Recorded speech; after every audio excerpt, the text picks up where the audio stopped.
कानून पास हो गया वक्फ का, राष्ट्रपति ने हस्ताक्षर कर दिए, लागू हुए भी एक हफ्ते से ऊपर हो गया, लेकिन मुर्शिदाबाद में हिंसा लगातार बढ़ रही है। वहां पर हिंसा थमने का नाम नहीं ले रही। जो लोग शिकार हुए हैं उन्हें अपने घरों में वापस लौटने में डर लग रहा है। उन लोगों ने मालदा में शरणार्थी शिविरों में शरण ली है। उनकी बेबसी और पीड़ा कैसी है, कैसे वो एक लाचार जिंदगी जी रहे हैं, इसको समझने के लिए देखिए मालदा के रिफ्यूजी कैंप से हमारी सहयोगी मनोज्ञा लोईवाल की एक्सक्लूसिव रिपोर्ट।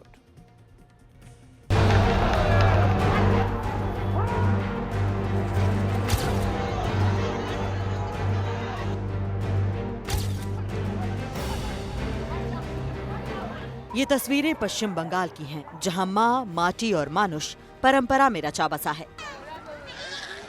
लेकिन मालदा के शरणार्थी शिविर की ये हृदय विदारक तस्वीरें बता रही हैं कि जब मानुष अमानुष बन जाता है तो कैसे माँ को अपनी माटी से दूर कहीं शरण लेनी पड़ती है। पंचमी मंडल वैसी ही एक माँ है जिनके पेट में 9 महीने का बच्चा पल रहा है, लेकिन मुर्शिदाबाद में वक्फ प्रेमियों की हिंसा का शिकार होकर इन्हें ऐसी स्थिति में घर छोड़कर भागना पड़ा। আমরা কি করব যে বম ছাড়তে লাগলো তখন আমরা বম वाला পালাইলো যখন हम क्या करते जब बम फटे तो हम वहाँ से भागकर निकल गए। ভাত চাপাই থাকলো আমরা পালিয়ে চলে এলাম। ভাবে দৌড়ে এসছো একে নিয়ে? না দৌড়িনি, আমার ছেলেগুলো দৌড়েছে তো পড়েছে, হাতে লেগেছে, আমি আস্তে আস্তে হেঁটে এসেছি। और एक गर्भवती महिला के साथ आप कल्पना कीजिए कि किस तरह से पूरा परिवार एक जगह से दूसरी जगह आया है। और ये इनके शब्दों के जो तीर हैं वो सिर्फ कष्ट नहीं है, वो ऐसे घाव हैं जो शायद इस जिंदगी में तो भरने का नाम नहीं लेंगे। एक और माँ है सप्तमी मंडल।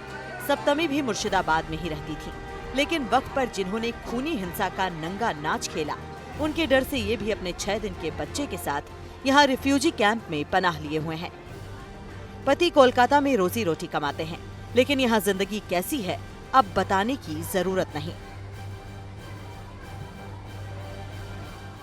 नौको पार हुए बीएसएफ এর সাহায্যে और 5 मिनट होता नहीं बचते बीएसएफ के लोग वहाँ आ गए थे। 5 मिनट देरी होले बाँचताम ना बीएसएफ আসতে मोरे जेते।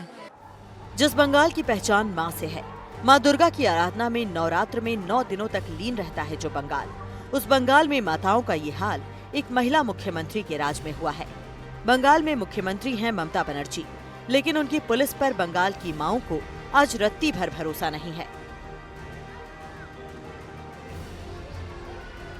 वो शरणार्थी शिविर में एक बेबस जिंदगी जी रही हैं, फिर भी अपने घर जाने को तैयार नहीं, क्योंकि इन्हें डर है कि वहां वो वक्फ प्रेमियों की भेंट न चढ़ जाएं। इसलिए वो चाहती हैं कि पहले पैरामिलिट्री फोर्स आए, फिर वो वहां जाएंगी। जब तक संदेह है हम नहीं जाएंगे। आज तो सरकार बोल रही है, कल का नहीं मालूम। आज क्या करते फिर कल का करते पारे। आज कसौटी पर ममता बनर्जी की सरकार पर लोगों का विश्वास कसा जा रहा है। अब उन्हें तय करना है कि इन महिलाओं की वेदना को अपनी संवेदना का हिस्सा बनाएंगी कि नहीं। मालदा में शरणार्थी शिविर से मनोज्ञा लोईवाल की रिपोर्ट, एनडीटीवी इंडिया के लिए।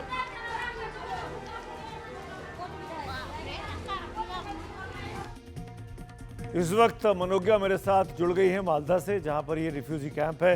मनोज्ञा, आपने जो रिपोर्ट भेजी हम सब ने देखी, बहुत ही दिल को दुखाने वाली तस्वीरें हैं। क्या स्थिति लग रही है, लोग वापस घर लौट पाएंगे? ये सवाल हर वो व्यक्ति पूछ रहा है जो वहाँ जा रहा है, और हर व्यक्ति पूछ रहा है जो वहाँ रह रहा है। खास तौर से ये महिलाएं, आप कल्पना कीजिए ना, कोई गर्भवती महिला है या फिर बाकी सारे परिवार यहाँ पर जो बैठे हुए हैं, इतनी गर्मी में चिलचिलाती धूप में दिन भर या तो बाहर रहते हैं या फिर एक ही कमरे में 25-30 लोग बैठे हुए हैं। डर की वजह से इंतज़ार है उन्हें कि वो जल्द ही लौटेंगे घर, कम से कम सुरक्षित लौटेंगे, लेकिन किसी ने भी ये नहीं कहा कि उसे प्रशासनिक व्यवस्था पर आज की तारीख में भरोसा है। उन्हें ये भरोसा ज़रूर है कि वो घर लौटेंगे, लेकिन शर्त रख रहे हैं कि बीएसएफ का कैंप हो। ये भी कह रहे हैं कि जितने भी अटैक हुए हैं वो सिर्फ हिंदुओं की दुकानों को देख कर हुए हैं या फिर धर्म के आधार पर हुए हैं। अगर ये भी है तो ये प्रशासन के ऊपर एक ऐसा सवाल है जिसका जवाब प्रशासन ही दे सकता है, लेकिन भरोसा कायम करने का काम सिर्फ इसी तरह से होगा।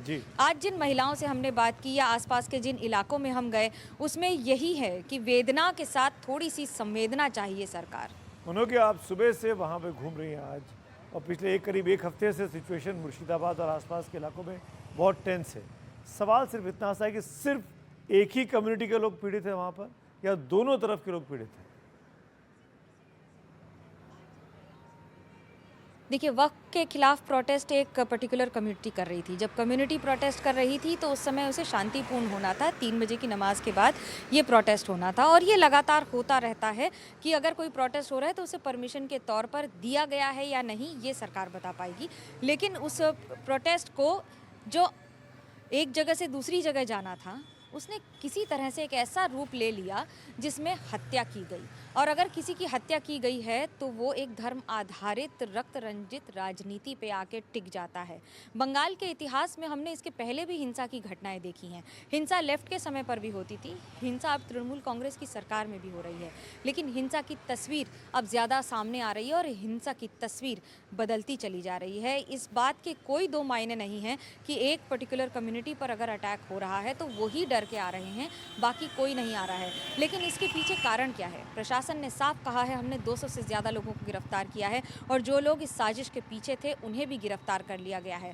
गिरफ्तारी के साथ भरोसे का फिलहाल कोई आपस में महत्व दिख नहीं रहा है, क्योंकि गिरफ्तारी एक आंकड़ा है और लोगों का घर जाना एक सच। जी, मनु का एक क्विक रिस्पॉन्स और चाहूँगा, बहुत छोटा सा। ममता बनर्जी क्या चुप हैं? ममता बनर्जी क्या हिंदुओं के लिए नहीं बोल रही हैं? ऐसा नहीं है। ममता बनर्जी लगातार अपनी तरह से अब प्रशासन की तरफ से बात करती हैं, लेकिन ज़मीन पर भरोसा कायम करने में अभी भी प्रशासन को कई गुना ज़्यादा मेहनत करनी पड़ेगी। शुक्रिया मनु के इस अपडेट के लिए। Thank you so much. अपना ध्यान रखिएगा।